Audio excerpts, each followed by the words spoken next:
Thank you, Peter. Hi, I suppose that most of you are familiar with our company. We have over 120 years of experience in producing soaps, detergents, and personal products. I'm not sure, but I do suppose that most of the ladies have at least one of our products. So, as we are a chemical company with long history, it's sometimes very difficult to combine what used to be in our company, what is today, and what the future brings. What I wanted to tell you is about our HR department that has over 50 years of experience. That is, prior to that time, we had simple payroll in the company. And in something about in the 60s, we started working with Unilever, Esso, and Gillette on technical level. And in that period, we also gained a lot of insight in how they work, how the HR department works, and get the ideas what we can do in Saponia. The thing is that back then, you have to think about socialist time, the way the companies worked, and we worked with the Western companies, and tried to transport their knowledge, their experience inside our company. It wasn't very well accepted, but in certain fields it worked, in some others it didn't. When we talk about performance management, it didn't work very well.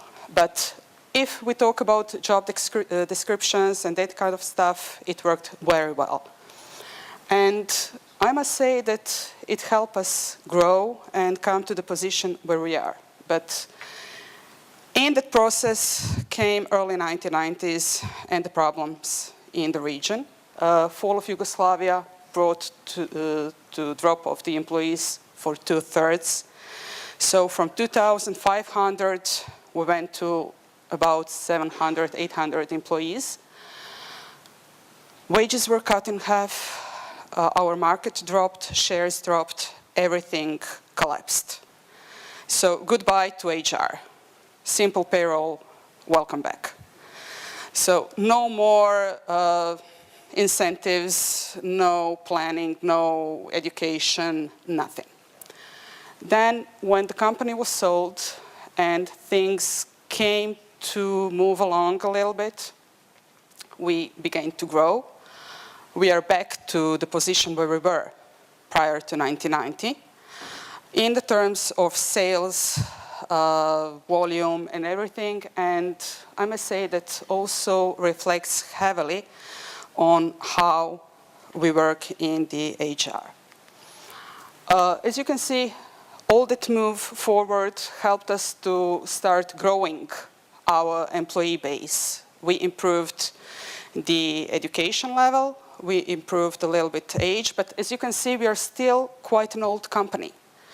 Over 50% of our employees start working prior to 1990. So a lot of them has those ideas prior to the modern HR. And talk to us about, back then it was like this, back then it was like that. We had bonuses every 2 or 3 months. We had this, we had that. But on the other hand, when you say, okay, let's bring that back. Well, we didn't like that performance management back then because it was very utilitarian. This month it was this person, next month the second, and back to number one again after a few months. So in a way, when we talk about the ghosts of the past, it's definitely performance appraisal and the reward system linked to that appraisal. Old school thinking and unfit behaviors to modern companies. How did it work? I said reward system and appraisal was very utilitarian. But also when you talk about performance and reward linked to manufacturing, they set a target. The people in the manufacturing reached the target was moved up, and all the way to the moment when they couldn't reach it anymore. So the target was about quantity, not the quality. In the meantime, even without the reward system and performance appraisal, I'm talking about formal one, we improved our quality significantly.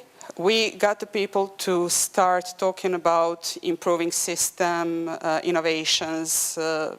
We put to the market every year a bunch of new products. I even heard some people here saying, oh, your commercials are good now.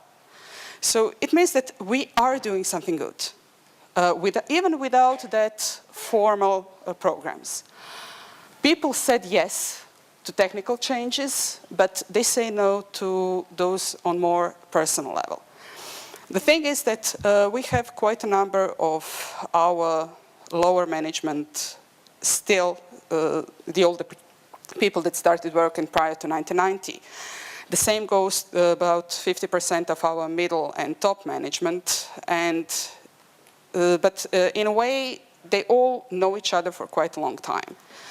There also, talk about the background. Saponia works in Osijek. It's a town with 100 people. 100,000, sorry, not 100 people. But we are a family company, let's just say something about, in a way. Because we tend to have a lot of people coming, working for our company in several generations, so we decided a little bit to ditch some of the science of HR when it comes to rule books, policies, and some tools to appraise, measure, or award workforce.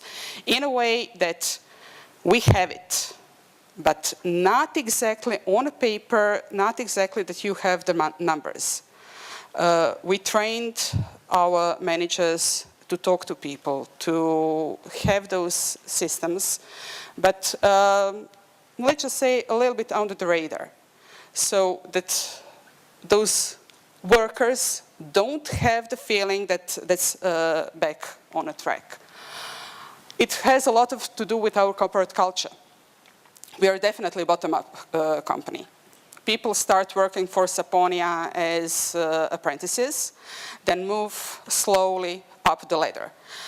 None of our senior managers came from the outside. All of them were trained within the company. One of the reasons is our production. We are detergent producers. In the region, you have, in Croatia, you have Labud in Zagreb. You have 1 or 2 producers here in Serbia, and it's quite hard to move technical people from one company to another, and it's hard to find people with a specific set of skills, and to give them the salary that we are at the time able to. So we can't give those people high salaries, what they expect, and that's the reason why we are still working on that bottom up. We have a very low employee turnover. When you talk about people with master's degrees, turnover is less than 1%, even lower. And in a way, employees own the company. Remember the thing I said, Osijek, 100,000 people.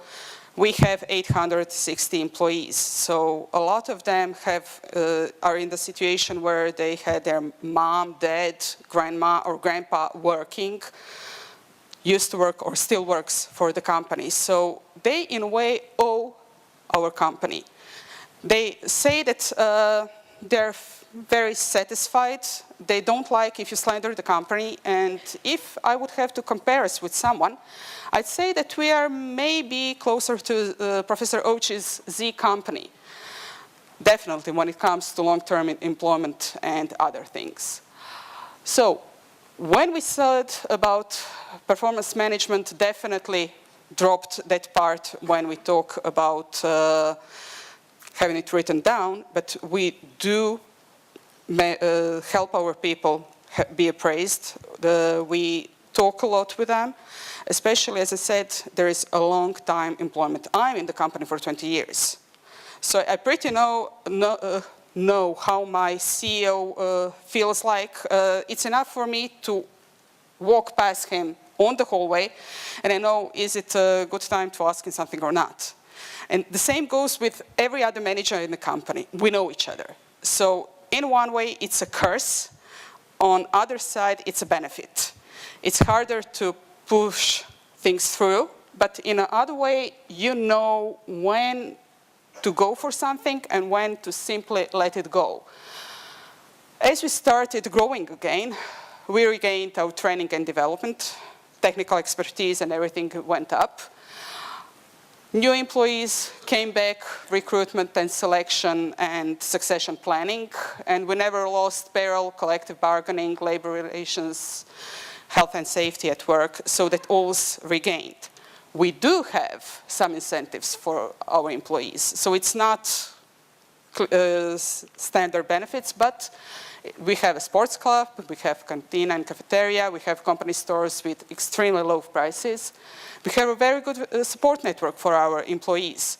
And of course, Easter, Christmas, and other bonuses. What we are doing now is slowly cascading the change. As critical mass is growing, they're coming, younger people are moving up. They have different ideas from their previous managers. So as the old-timers leave the company and the younger people take over their position, also is improving the position of HR. So as all the time we were in close contact with them. Now, a few years back when you said about something about performance management or something like that, it was no way. Today it's, okay, let's discuss it and see if we can put it through. Currently, they have agreed to have performance management in a way of planning development of people. So we are doing the small changes all the way. We listen, carry on, and we watch the company grow. After all, our bottom line shows it. Saponia is growing. We have better market share than other detergent producers in the region. So even if it means that we let some of science, HR science aside, and keep that soft touch, communication with our people, listening to them, what are their expectations, and help them go through the different stages of their development, then I just say, ditch the science and go with the art. So thank you for your time and